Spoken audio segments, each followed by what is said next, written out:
చేస్తూ దానిలో ఒక కార్యక్రమంగా ఇవాళ మనం తీసుకున్నటువంటి ఒక ప్రోగ్రాము ఈ పుస్తకాల నడక బుక్ వాక్.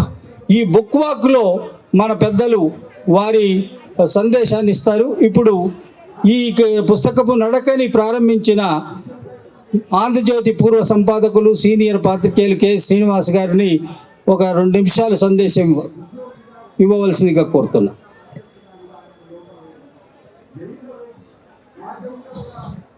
మిత్రులందరికీ పుస్తకాల పండుగకు స్వాగతం. ఈ ప్రాంగణంలో ఉన్న పాఠకులకి, సాహిత్య అభిమానులకి, పుస్తకాభిమానులకి అందరికీ నమస్కారం. వేదిక మీద ఉన్న మిత్రులందరికీ కూడా నమస్కారం. పుస్తకాల కోసం నడక అంటే పుస్తకం యొక్క ప్రాముఖ్యాన్ని చదవటానికి మన జీవితంలో ఉండే ప్రాముఖ్యాన్ని చెప్పడం కోసం, అందరూ గుర్తింపజేయడం కోసం ఒక సంకేతాత్మకంగా మనం చేసిన కార్యక్రమం అది. పుస్తకాలు చదవండి అని ప్రత్యేకంగా ఎందుకు నినాదం ఇస్తున్నామంటే, మనందరం చదివే అలవాటు తగ్గిపోతుందని, పుస్తకాలకు స్వీకర్తలు పెద్దగా సమాజంలో ఉండటం లేదని మనం ఆందోళన చెందుతున్నాం కాబట్టి. కానీ హైదరాబాద్ బుక్ ఫెయిర్ లాంటివి చూసినప్పుడు మనకు అనిపిస్తుంది, ఇందాక మన వాసుగా చెప్పినట్టుగా పుస్తకాల విక్రయాలు చాలా జరుగుతున్నాయి. చాలామంది ఉత్సాహంగా యువకులు కూడా సాధారణంగా సభలకు, సమావేశాలకు, పుస్తకాలతో సంబంధం ఉన్న కార్యక్రమాల్లోనూ పెద్దగా కనిపించిన యువకులు కూడా చాలా పెద్ద సంఖ్యలో పుస్తకాల పండుగలు కనిపించడం అనేది చూసినప్పుడు మనకు చాలా ఉత్సాహం వేస్తుంది. మనం మిగతా సమయాల్లో తెలుగుకు ఆదరణ తగ్గిపోతుందని, పుస్తకాలకు ఆదరణ తగ్గిపోతుందని తీవ్రంగా బాధపడటం, కానీ పర్వాలేదు, పుస్తకాలకు ఎటువంటి ప్రమాదం లేదు, చదవటం అనే అలవాటుకి ఎటువంటి ప్రమాదం లేదని భరోసాతో ధీమాగా ఉండటం కానీ రెండు పొరపాట్లేని నాకు అనిపిస్తుంది. మన జీవితంలో మన సమయాన్ని, మన జ్ఞానాన్ని మనం తీసుకునే సాధనాలలో ముఖ్యంగా మొబైల్ ఫోన్ లాంటివి మనం ఎక్కువ సమయాన్ని ఆక్రమిస్తున్నాయి. ఈ మొబైల్ ఫోన్ల వల్ల మనం చదివే అలవాటును చాలామంది కోల్పోతున్నారు. కొత్తగా వస్తున్న వాళ్ళు కూడా, కొత్తగా పాఠకులు అయ్యేవాళ్ళు కూడా అదొక వ్యసనం లాగా ఉంది. కాబట్టి దాన్ని బ్యాలెన్స్ ఎట్లా చేసుకోగలం, ఎలక్ట్రానిక్ సాధనాలను వాడటాన్ని, జ్ఞానం కోసం సీరియస్ మీడియంను ఉపయోగించడాన్ని, రెండింటిని ఎట్లా బ్యాలెన్స్ చేసుకోవాలి అనేది మనం ఆలోచించాల్సిన అవసరం ఉంది.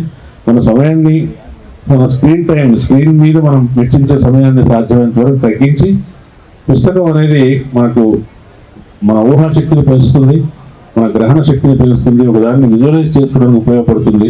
ఆ పుస్తకం అనే సాధనం ద్వారా నేర్చుకోవడం కోసం మనం కొంత సమయాన్ని పనిగట్టుకుని కేటాయించుకోవాల్సిన అవసరం ఉంది. పిల్లలకు అలవర్చవలసిన అవసరం ఉంది.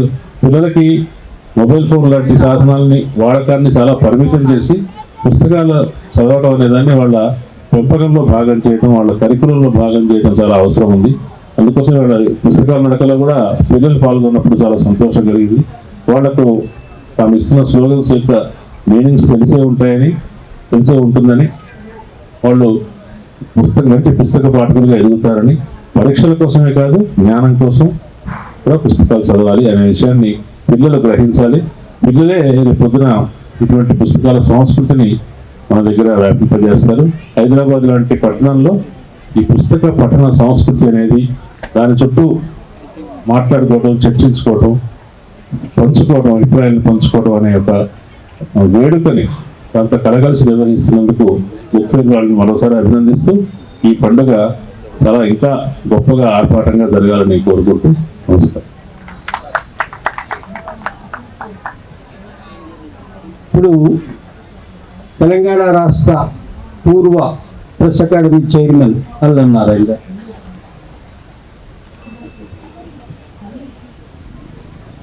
ఈ పూర్వ బాగాలేదు నాకు, ఆయన సీనియర్ సంపాదకుడు, మాజీ పూర్వ సంపాదకుడు, అపూర్వ సంపాదకుడు. నిజానికి ఇంతకుముందు ఇక్కడ కూర్చున్నప్పుడు అక్కడి నుంచేమో సాయిబాబా మాటలు వినపడుతుంది, సాయిబాబా గురించిన మాటలు. ఇక్కడ చూస్తేనే పుస్తక ప్రేమికుడు ఒక ఐజీ కూర్చొని ఉన్నారు.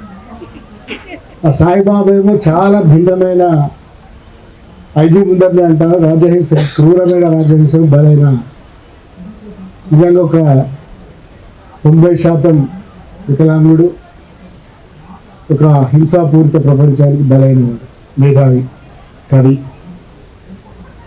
ఇక్కడ కూర్చున్న వాళ్ళం కూడా ఉన్నాం. ఇది భిన్నమైన ప్రపంచం, వైరుధ్యమైన ప్రపంచం. అంటే ఈ భిన్నమైన ప్రపంచాలను అర్థం చేసుకోవడానికి ఒకే ఒక్క సాధనం పుస్తకం. భావజాలాలు కావచ్చు, భావనలు కావచ్చు, ప్రపంచం గురించి కావచ్చు, ఎందరో తత్వవేత్తలు చెప్పిన విషయాలు కావచ్చు, మామూలు విషయాలు కావచ్చు, మనల్ని కల్పనలోకి తీసుకుపోయే, ఊహాత్మక ప్రపంచంలో తీసుకుపోయే ఫిక్షన్స్ కావచ్చు, కవిత్వాలు కావచ్చు, ఉద్వేగపరిచే కవిత్వాలు కావచ్చు, అవన్నీ కూడా దొరికే ఏకైక కూడలి పుస్తకం. పుస్తకం మీకు ఒక ప్రపంచాన్ని చూపిస్తుంది, ప్రపంచాన్ని పరిచయం చేస్తుంది. ఆ ప్రపంచం వెంట మిమ్మల్ని పరిగెత్తిస్తుంది, నడిపిస్తుంది. అంటే ఇదంతా చెప్పుకోవడానికి మనం ఇప్పుడున్న సోషల్ మీడియా యుగంలో, ఫోన్లు జీవితాలను ఆక్రమించిన యుగంలో కొంచెం కష్టంగా ఉండవచ్చు. కానీ అప్పటికీ ఇప్పటికీ ఎప్పటికీ పుస్తకం మాత్రమే జ్ఞానాన్ని అందించే సాధన. ఎందుకంటే అది ఇప్పటి నుంచి కాదు, పుస్తకం పుట్టినప్పటి నుంచి కూడా జ్ఞానాన్ని పంచుకుంటూ విస్తరించుకుంటూ వస్తున్నది పుస్తకం. ముఖ్యంగా ఇవాళ ఈ హైదరాబాద్ బుక్ ఫెస్టివల్ని ఘనంగా జరుపుతూ, హైదరాబాద్ బుక్ ఫెస్టివల్ కూడా బహుశా అనుకోవడం కోల్కతా బుక్ ఫెస్టివల్ అనుకుంటా ఎక్కువ పాపులర్ ఇండియాలో. మేము పోయినాం, దానికి కూడా చాలా పెద్దది. అది కూడా దానికి ధీటుగా ఒక రకంగా మన దగ్గర వస్తున్న పాఠకులను చూస్తే నిజంగా ఆశ్చర్యం ఇస్తున్నది. హైదరాబాద్లో ఇంత ఘనంగా జరుపుతున్న ఈ పుస్తక మహోత్సవానికి, దీని ఆర్గనైజేషన్ వీళ్ళంతా మనోళ్ళే.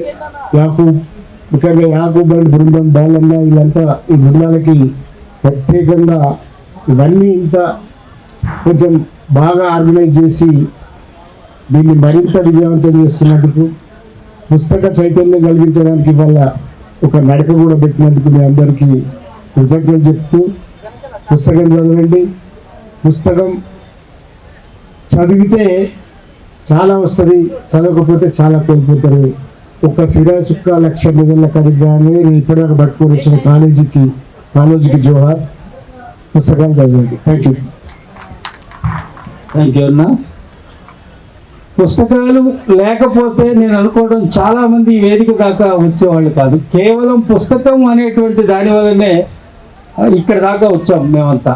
ఇప్పుడు డానీ గారు ఇవాళ 2 నిమిషాలు. మిత్రులారా, నిజమే కొన్నాళ్ళుగా పుస్తక పఠనం తగ్గిన మాట వాస్తవమే. సెల్ ఫోన్ కూడా, అయితే సెల్ ఫోన్కి ఒక పరిమితి ఉంది. సెల్ ఫోన్కి మనిషికి ఉండే అనుబంధం డిజిటల్ అనుబంధం, పుస్తకానికి మనిషికి ఉండే అనుబంధం ఆర్గానిక్ అనుబంధం. సహజంగా డిజిటల్ మూవీ మీద ఒక వ్యక్తి ఒక దశగా రావక తప్పదు. మళ్ళీ మనం ఆర్గానిక్ అనుబంధం కోసం వెతక కూడా తప్పదు. జీవితం ఎవరికైనా సరే అనుభవాన్ని ఇస్తుంది, పుస్తకం ఆలోచన ఇస్తుంది, అవగాహన ఇస్తుంది. జీవితం అర్థం కావడం కోసం అనుభవం ఒకటే సరిపోదు, పుస్తకం తప్పనిసరిగా ఉండాలి. పుస్తకం లేకుండా మనిషి తన ఆలోచన పెంచుకుంటాడు, అనుభవం ఉంటాడు. అనుభవాన్ని జీవితం పుస్తకం లేకపోయినా కూడా సాధ్యమే. కానీ ఆలోచన అనేది వికసించాలంటే పుస్తకం యొక్క సహకారం తప్పనిసరి. Thank you very much. మీరు సీనియర్ పాత్రికేయులు. ఇప్పుడు నిజానికి నేను ఫోన్ కాల్ మిస్ అయ్యాను. మనం అప్పటికి ఆ పాయింట్ నుంచి మొదలై ఇక్కడికి నడుస్తూ ఉండొచ్చు. ఐజీ గారు, ఇన్స్పెక్టర్ జనరల్ ఆఫ్ పోలీస్, ఆయన ఫోన్ చేశారు. నేను వస్తున్నాను, పుస్తకాల నడకలో నేను కూడా నడవడానికి వస్తున్నానని చెప్పడానికి ఆయన ఫోన్ చేశారు. అప్పటికి మొదలై మేము నినాదాలు చేసుకుంటూ పుస్తకం జిందాబాద్ అనుకుంటూ వస్తున్నాం కదా, ఆ ఫోన్ ఎత్తలేదు. అది పుస్తకాలను ప్రేమించడం అంటే తనున్నటువంటి పాయింట్ నుంచి పుస్తకాల నడకలో వారందరితో కలిసి నేను నడవాలి అనేటువంటి ప్రేమ ఉన్న ఐజీ గారు రమేష్ గారిని నేను ఆహ్వానిస్తున్నా.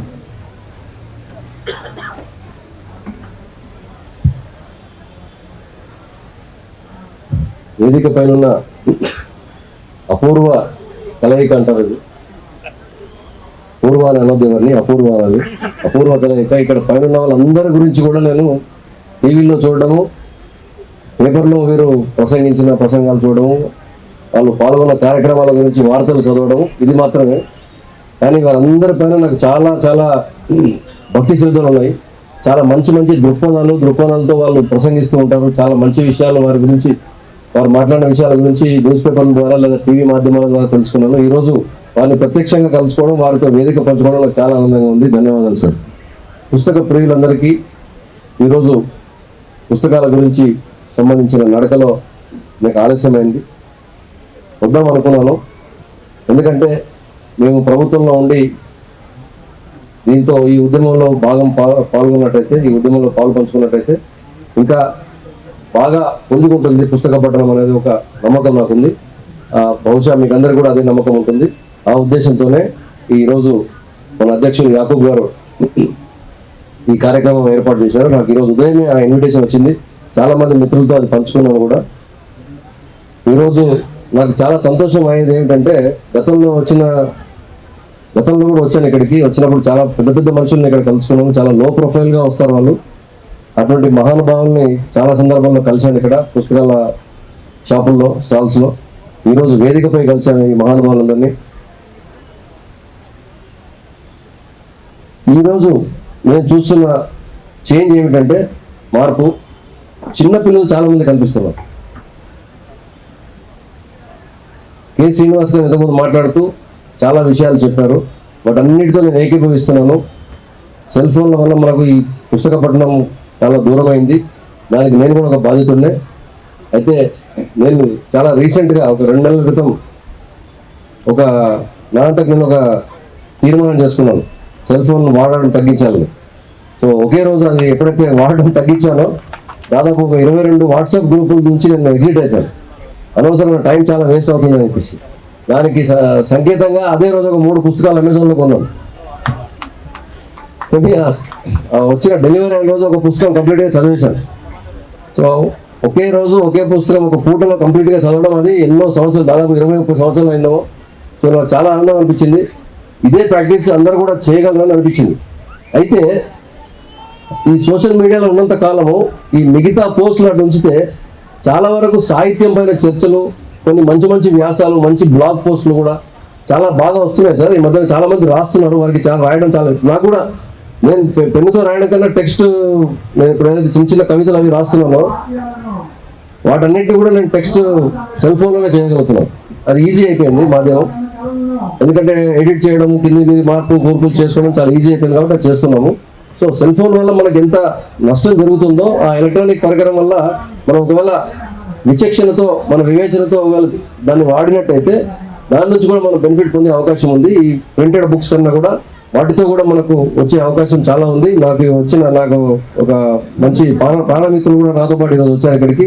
వారు ఎప్పుడు ఫోన్లోనే ఉంటారు. అన్ని ఆర్టికల్స్ చదివేసి ప్రపంచంలో ఎప్పుడు ఏమి జరిగింది అనేది అప్డేట్స్ అన్ని నాకు ఫోన్ ద్వారా పంపిస్తూ ఉంటారు. సో నాకేం వేరే పేపర్లు చదవాల్సిన అవసరం లేదు. వారు ఇక్కడే ఉన్నారు, బాబురెడ్డి గారు. వాళ్ళు ఎప్పుడు నేను రోబో అని ఎక్కిరిస్తుంటాను. రోబో అనే సినిమాలో రజనీకాంత్ గారు రోబో ఇట్లా పుస్తకం ఇలా చేశారు. సో వారు ఇక్కడే ఉన్నారు. యాదృచ్ఛికంగా మేము కలుసుకున్నాం, దూరంలో వచ్చేయండి అని చెప్పి అన్నాను, వచ్చేసారు. వాళ్ళు చదువుకునే స్పీడ్, చదివే పుస్తకాన్ని కంప్లీట్ చేసే స్పీడ్ చాలా చాలా ఫాస్ట్గా ఉంటుంది. వారికి మంచి మిత్రులు, ఎండమూరి రవీంద్రనాథ్ కూడా మంచి మిత్రులు. వారందరూ ఇద్దరు కలిసి కూడా 2-3 పుస్తకాల్లో కలిసి పనిచేశారు. సో వారు కూడా ఇక్కడ ఉన్నారు. చాలా మంది పుస్తక ప్రేమికులు ఇక్కడ ఉన్నారు. ఈరోజు నేను రాగానే యాకూబ్ గారికి కంటపడ్డాను. వెళ్ళి ఒక 4-5 పుస్తకాలు పొందామని తెలంగాణ ప్రభుత్వ స్థాయిలో అకాడమీలో, తెలుగు అకాడమీ దానిలో వెళ్ళగానే యాకూబ్ గారికి కంటపడ్డాను. ఇక్కడికి వచ్చేసాను. అయితే చాలా సంతోషంగా ఉంది. మొట్టమొదటిసారి చిన్నప్పటి నుంచి ఇక్కడికి వస్తూ ఉన్నాను, 10 సంవత్సరం. మొదటిసారి నాకు వేదికపైకి వచ్చే అవకాశం లభించింది. ఇది కేవలం పుస్తకాలపై నాకున్న ప్రేమ, మమకారం, అది ఈరోజు నన్ను ఈ వేదిక మీద తీసుకొచ్చిందని నేను అనుకుంటున్నాను. ఇది ఇలాగే కొనసాగాలని, భవిష్యత్తులో నేను ఇంకా చాలా పుస్తకాలు చదవాలని నన్ను నేనే ఆశీర్వదించుకుంటూ నాకు ఈ అవకాశం ఇచ్చినందుకు ధన్యవాదాలు తెలుపుతూ సెలవు తీసుకుంటున్నాను. Thank you sir. మీ వంటి వారు ఇటువంటి సభల్లో పాల్గొంటే సొసైటీకి మంచి మెసేజ్ వెళుతుంది. మీరు అంత పెద్ద స్థాయిలో ఉండి పుస్తకాల గురించి ఇంత ప్రేమను పెంచుకోవడం అనేటువంటిది డెఫినెట్గా అది స్పెషల్గా కనపడుతుంది. నాదొక కోరిక, వచ్చే సంవత్సరం బుక్ ఫెయిర్లో మీరు రాసిన మస్తిష్క శకలం పుస్తకం ఒకటి ఉంటే మా పాఠకులకి అందుతుంది. తప్పకుండా మీరు పుస్తకాన్ని ప్రింట్ చేయాలని కోరుకుంటున్నాను. ఇప్పుడు ఈ కార్యక్రమము హైదరాబాద్ బుక్ ఫెయిర్ ప్రారంభించిన నాటి నుంచి అంతకు ముందు నుంచి కూడా బాగా కనెక్ట్ అయ్యి ఈ కార్యక్రమాల్లో కూడా వచ్చి పాల్గొంటూ అన్ని పుస్తకాల షాపులు తిరుగుతూ అంతా ఫీడ్బ్యాక్ తీసుకుంటూ తర్వాత తమ దగ్గర ఉన్నటువంటి చాలా మాన్యుమెంటల్ బుక్స్ని కొన్నిటిని ప్రదర్శనకు పెట్టి ఎంకరేజ్ చేస్తున్న తెలంగాణ రాష్ట్ర గ్రంథాలయ పరిషత్ చైర్మన్ రియాజ్ గారిని మాట్లాడాల్సింది కోరుతున్నాను.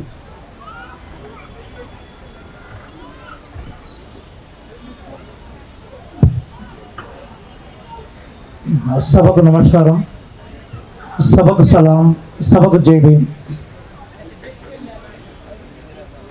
ఇక్కడ చాలా పెద్దవాళ్ళు ఉన్నారు.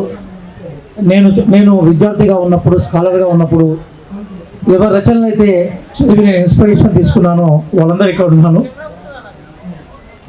వాస్తవంగా ఒక తరం, ఒక నాగరికత యుగం ఏ జ్ఞాన సంపత్తిని అయితే సాధిస్తుందో ఆ జ్ఞానాన్ని మరో తరానికి, మరో నాగరికత గమనానికి అందజేయడానికి ఇరుసులాగా ఉపయోగపడే పుస్తకాలు. మరి పుస్తకం అంటే ఒక ప్రవహించే నాగరికతకు సంబంధించిన నిక్షేపం. నేను రాష్ట్ర గ్రంథాలయ సంస్థ చైర్మన్గా భారతదేశంలో 30,000 లైబ్రరీస్ ఉంటే ఒక కేరళ రాష్ట్రంలోనే 9,000 గ్రంథాలయాలు ఉన్నాయి. అతి తక్కువ గ్రంథాలయాల రాష్ట్రం ఏదైతుందో అది 25 కోట్ల జనాభా ఉన్న యూపీలో. తెలంగాణ విషయానికి వస్తే 600 లైబ్రరీస్ ఉన్నాయి. నేను దాదాపుగా 100 లైబ్రరీస్ని 4 నెలల కాలంలో నేను చైర్మన్గా బాధ్యత తీసుకున్నాక 4 నెలల కాలంలో ఒక 100 గ్రంథాలయాలు తిరిగాను. ఇక్కడ చాలామందికి ఒక అంశాన్ని చెప్పాలనుకుంటున్నాను. అదేంటంటే ప్రతి లైబ్రరీలో విపరీతంగా రీడర్స్ ఉన్నారు. చాలామందికి తెలియని విషయం ఏంటంటే గ్రంథాలయాల్లోకి పుస్తకాలు చదివే వాళ్ళ సంఖ్య చాలా తక్కువగా ఉంటుంది. అది రైట్ కాదు. కాకుంటే చదివే వాళ్ళ ఉద్దేశాలు, చదివే వాళ్ళ లక్ష్యాలు మారాయి. జనరల్ ఫిక్షన్ కానీ, జనరల్ పీరియాడికల్స్ కానీ చదివే వాళ్ళ సంఖ్య తగ్గింది. కానీ కాంపిటేటివ్ ఎగ్జామ్స్ కోసం చదివే వాళ్ళ సంఖ్య మాత్రం లక్షల్లో ఉంది. ఏ లైబ్రరీకి పోయినా కూడా విపరీతమైన సంఖ్యలో నాకు రీడర్స్ కనిపించారు. తెలంగాణ గ్రంథాలయాల గొప్పతనం ఏంటంటే ఇప్పటికీ మేము 24 గంటలు నడిపిస్తున్న గ్రంథాలయాలు తెలంగాణలో ఉన్నాయి. మొత్తం ప్రపంచంలో ఒక తెలంగాణ రాష్ట్రం దాదాపుగా డజన్ పైగా గ్రంథాలయాలు 24 అవర్స్ నడుస్తూ ఉన్నాయి. We are feeling happy for it. రెండో విషయం ఏంటంటే నేను దాదాపుగా ఒక దశాబ్ద కాలం నుంచి రెగ్యులర్గా నేను ఇక్కడికి వస్తున్నాను. కానీ 37th ఈ బుక్ ఫేర్ గురించి ఒక 2-3 అబ్జర్వేషన్స్ నేను పంచుకోవాలనుకుంటున్నాను. అదేంటంటే ఈ 37th బుక్ ఫేర్లో కొంత ప్రాంగణాలు విశాలంగా ఉన్నాయి. మీరు కేటాయించిన స్టాల్స్ కూడా కొంచెం మంచిగా అంటే ఈజీగా మూవ్ అయ్యేలాగా కనిపిస్తూ ఉన్నాయి. ఈసారి కొంచెం టాయిలెట్స్ మీద కూడా శ్రద్ధ ఎక్కువగా పెట్టినట్టుగా కనిపించింది. అది కొంచెం రీడర్స్ కూడా కితాబ్ ఇచ్చారు దాన్ని. కొంత ప్రాచీన రోమన్ సామ్రాజ్యాల్లో అట్లాగే ఈక్ష్వాకుల సామ్రాజ్యంలో మనకు కొన్ని మనకు ప్రధానంగా స్టేడియంస్ ఉండేవి. ఆ స్టేడియం యొక్క నమూనాలు తీసుకొచ్చి ఇక్కడ వరల్డ్ ఫేమస్ పోయిట్స్ బొమ్మలతోటి అలాగే నోబెల్ లారియట్స్ బొమ్మలతోటి ఒక ప్రయత్నం చేశారు. నిజంగా అది అభినందించదగ్గ విషయం. యాకూబ్ అన్న కానీ అలాగే మా వాసు కానీ బాలరెడ్డి గారు కానీ మిగతా కృష్ణారెడ్డి మిగతా మిత్రులు ఎవరైతే బేసికల్ దీనిలో ఇన్వాల్వ్ అయినారో వాళ్ళందరికీ అభినందనలు చెప్తున్నాను. మన గౌరవ ముఖ్యమంత్రి రేవంత్ రెడ్డి గారిని ఇక్కడ తీసుకురావడంలో కూడా అందరితో పాటుగా నేను కూడా వారికి ఈ విషయం చెప్పే ప్రయత్నం చేశాను. రేవంత్ రెడ్డి గారు ఒక మంచి మాట చెప్పారు. అది ఒక ఈజిప్షియన్ ఫిలాసఫర్ నుంచి తీసుకున్న మాట. అదేంటంటే సింహాలు తమ చరిత్రను రాసుకునే రోజులు చెప్పని రోజులు వేటగాళ్ళు చెప్పింది చరిత్ర అవుతున్నాయి. దాన్ని కోట్ చేశారు. ఆ కోట్ చూస్తే మొత్తం తెల్లారి మీడియాలో టోటల్గా కథనాలన్నీ కూడా ఆయన ఉపన్యాసం దాని చుట్టే వచ్చింది. కాబట్టి తెలంగాణ లాంటి సమాజాలు అంటే ఏ గ్రంథాలయ ఉద్యమాలు, ఏ పుస్తకాల ఉద్యమాలు అయితే ఆ రోజు నిజాం వ్యతిరేక పోరాటానికి పునాదులు వేశాయో, ఏ గ్రంథాలయాలు ఏ పుస్తకాలు అయితే ఆ రోజు ప్రజాస్వామ్య బీజాలని తెలంగాణలో విత్తనాలుగా చల్లితే ఆ విత్తనాల నుంచి మొక్కలుగా పుష్పించి మహావృక్షమైన వాళ్ళని ఇక్కడ కూర్చోబెట్టాయో ఆ ఒరవడిని కొనసాగించే క్రమంలో ఈ పుస్తక ప్రదర్శన కొనసాగుతుందని నేను ఆశిస్తున్నాను. ఒకప్పుడు నలుపు కావచ్చు, తర్వాత ఎదురుగా కావచ్చు, తర్వాత వీక్షణం కావచ్చు, ఇవన్నీ కూడా మాకు బేసికల్గా మాలాంటి వాళ్ళకి లోతైన అవగాహన కలిగించడంలో ఈరోజు మేము ముందు వచ్చి మాట్లాడే క్రమంకు మాకు అవకాశం ఇవ్వడంలో కీలకమైన పాత్ర పోషిందని చెప్తూ ఈ అవకాశం ఇచ్చిన నిర్వాహకులకి మరొకసారి నమస్కారం, సలాం, జై భీమ్ చెప్తూ ముగిస్తున్నాను. సార్ ఇప్పుడు ప్రముఖ పబ్లిషర్స్ ఎంఎస్కో విజయ్ కుమార్ గారిని మాట్లాడాలి.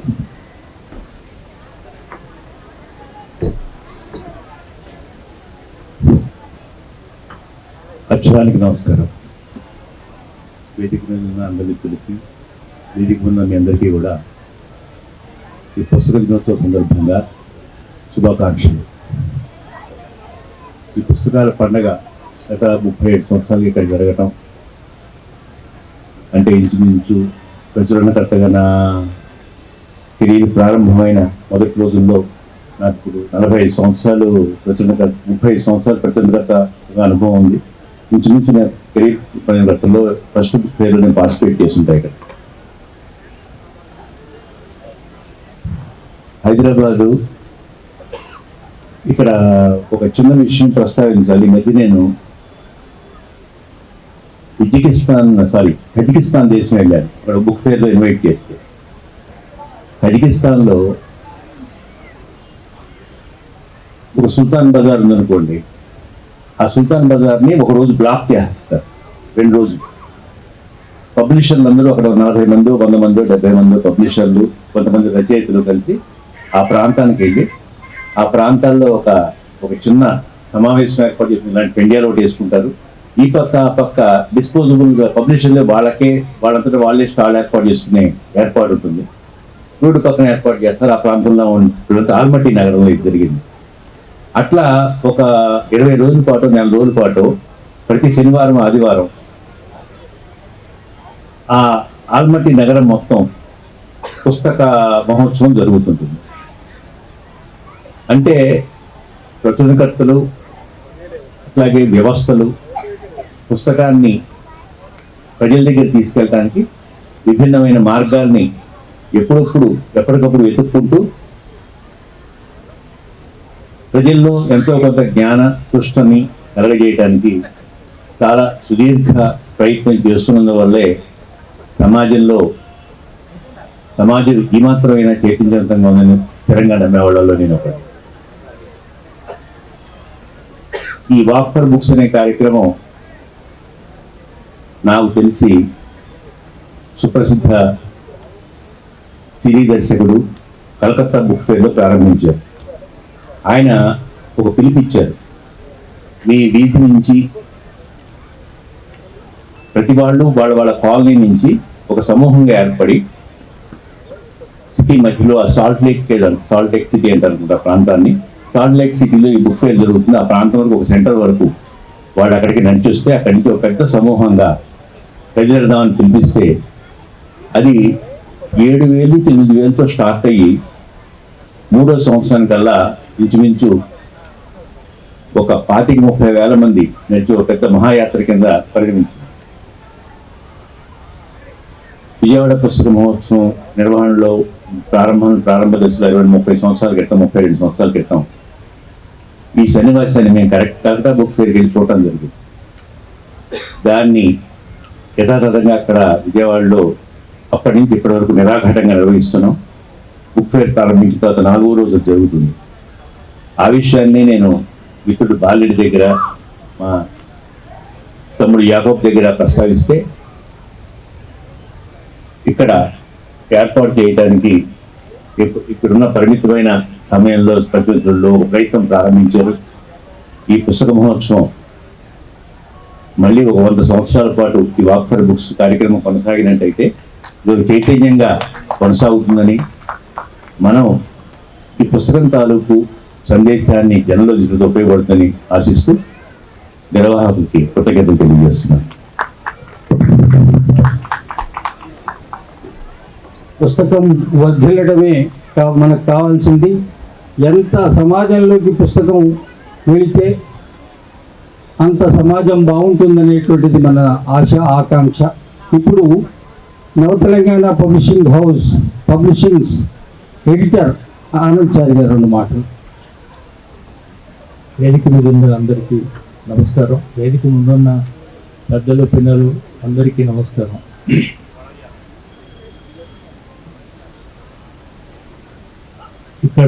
ఇక్కడికి చేరిన వాళ్ళందరూ కూడా చెలిమ దగ్గరికి వచ్చిన దాహార్తుల్లా ఉన్నారు. చాలా సంతోషం. పెద్దవాళ్లే కాదు, యూత్ కూడా వచ్చి పుస్తకాలు కొనటం అనేది మనం ఆనందించాల్సినటువంటి విషయం.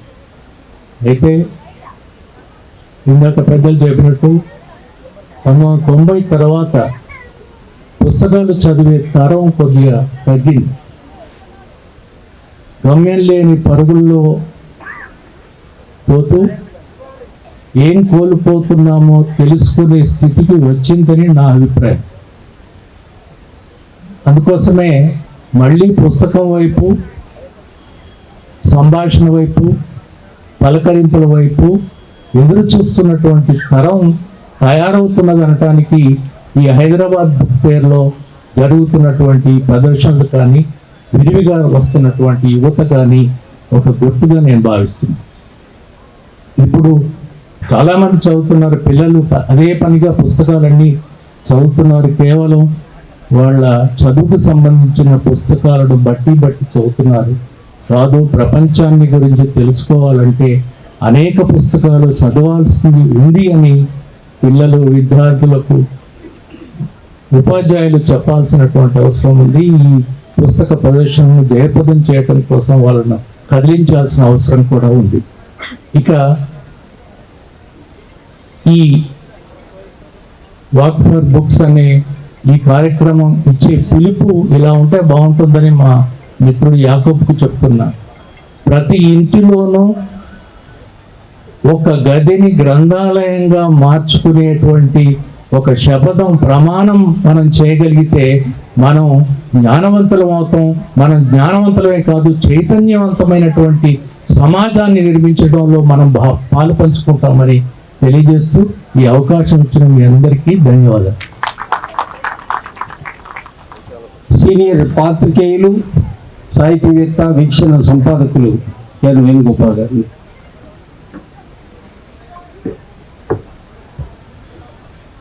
అధ్యక్షులు యాకూబ్, వేదిక మీది పెద్దలు, మిత్రులు, సభలో ఉన్న పెద్దలు, మిత్రులు అందరికీ ఈ పుస్తక నడక సందర్భంగా నమస్కారం. పుస్తకాలు చదివే అలవాటు తగ్గిపోతుంది, ఎక్కువ మంది చదవడం లేదు, సెల్ ఫోన్లో పడిపోతున్నారు, ఎలక్ట్రానిక్ మీడియంలో పడిపోతున్నారు అనే ఫిర్యాదులు చాలా ఎక్కువ వస్తున్నాయి. కానీ నేను అది వాస్తవం అనుకోను. ఎందువలనంటే స్టాటిస్టిక్స్ అది ప్రూవ్ చేయడం లేదు. ఇంకా పుస్తక ప్రచురణ సంస్థలు పెరిగాయి, ఇంకా రచయితలు పెరిగారు, ఇంకా పుస్తక ప్రచురణ పెరుగుతుంది. బుక్ ఫేర్, మొదటి బుక్ ఫేర్ నుంచి చూస్తూ ఉన్నాను. మొట్టమొదటి బుక్ ఫేర్ 36 ఏళ్ల కింద సిటీ సెంట్రల్ లైబ్రరీలో 15-20 దుకాణాలతో కొన్ని వందల మంది విజిటర్స్తో జరిగింది.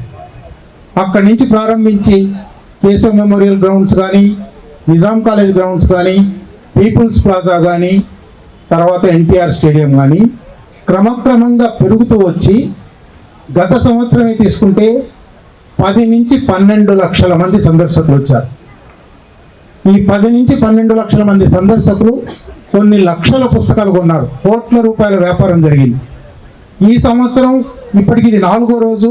కానీ గత శనివారం, ఆదివారం విపరీతమైన క్రౌడ్స్ ఉన్నాయి. అన్ని పుస్తకాల షాపుల వాళ్ళు సేల్స్ విపరీతంగా ఉన్నాయి అని చెప్తూ ఉన్నారు. అంటే ఒక రకంగా చూస్తే ఈ పుస్తకాలు చదవడం లేదు, తగ్గిపోతున్నది అని మనకుండే ఒక అభిప్రాయం నిజంగా అదేమో, అది ఒక పాక్షికమైన అభిప్రాయమేమో. పుస్తకాలు అనేక రంగాల పుస్తకాలు ఉన్నాయి.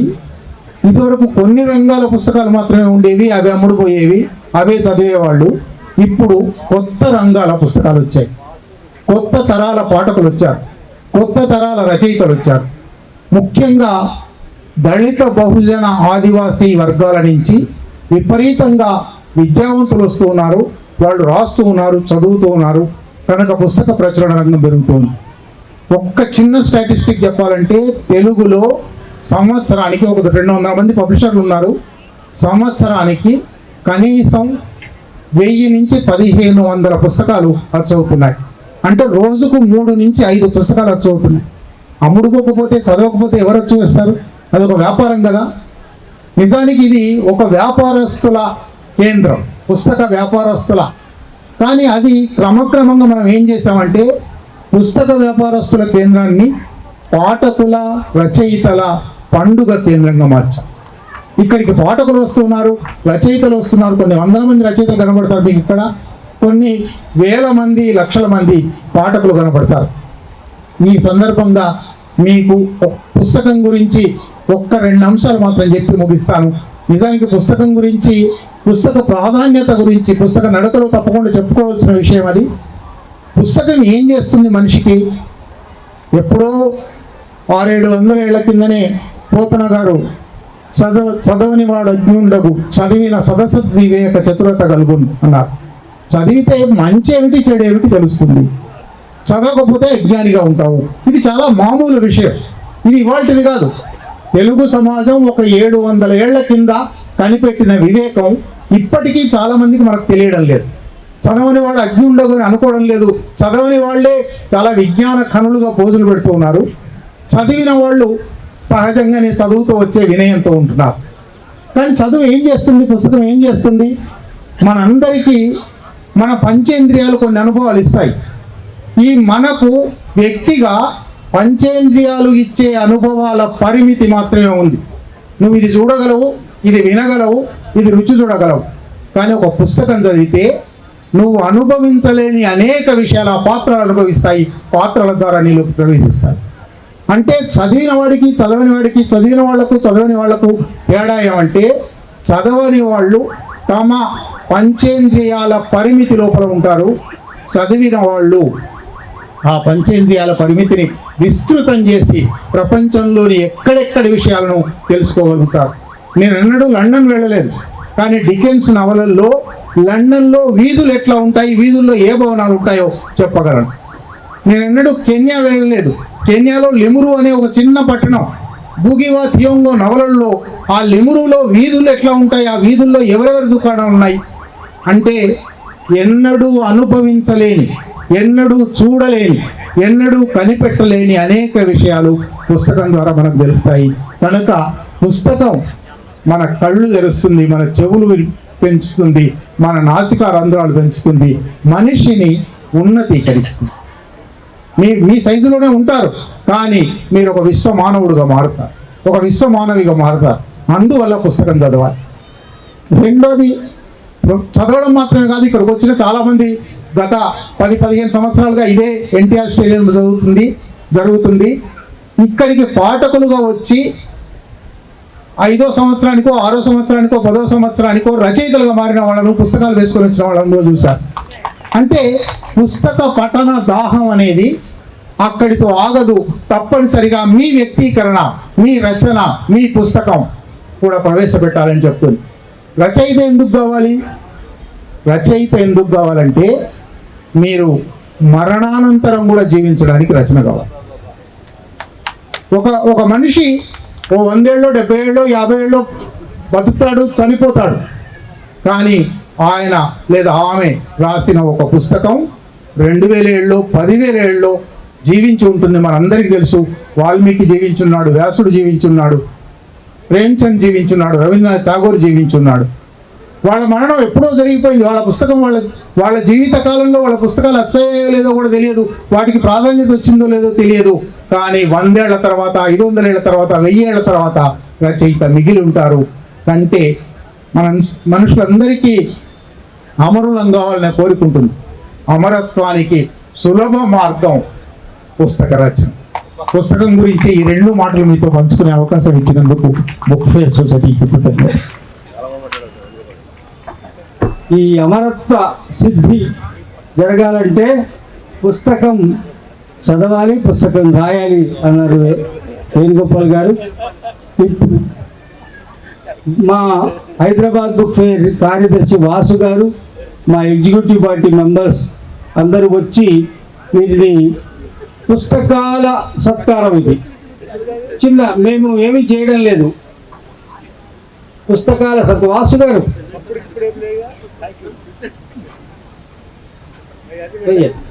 రియాజ్ గారికి, మా వాసు గారు, మా నారాయణ రెడ్డి గారు, మా శోభన్ బాబు గారు, మా కృష్ణారెడ్డి గారు, మా స్వరాజ్ కుమారు, ఇది దీన్ని అందరూ తువ్వాలంటారు కానీ ఇది చాలా గొప్ప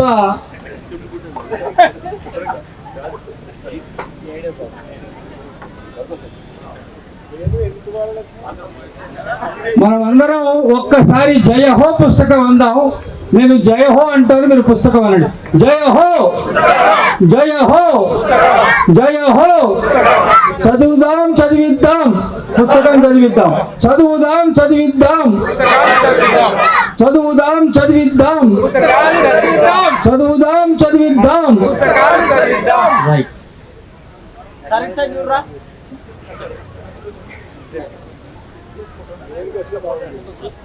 ఒక ఫోటో అందరి దగ్గరగా వస్తే ముందుకు వచ్చి ఒక ఫోటో తీస్తాం.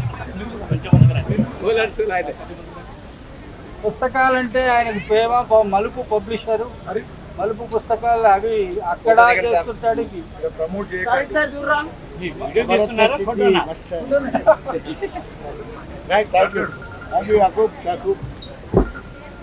చాలా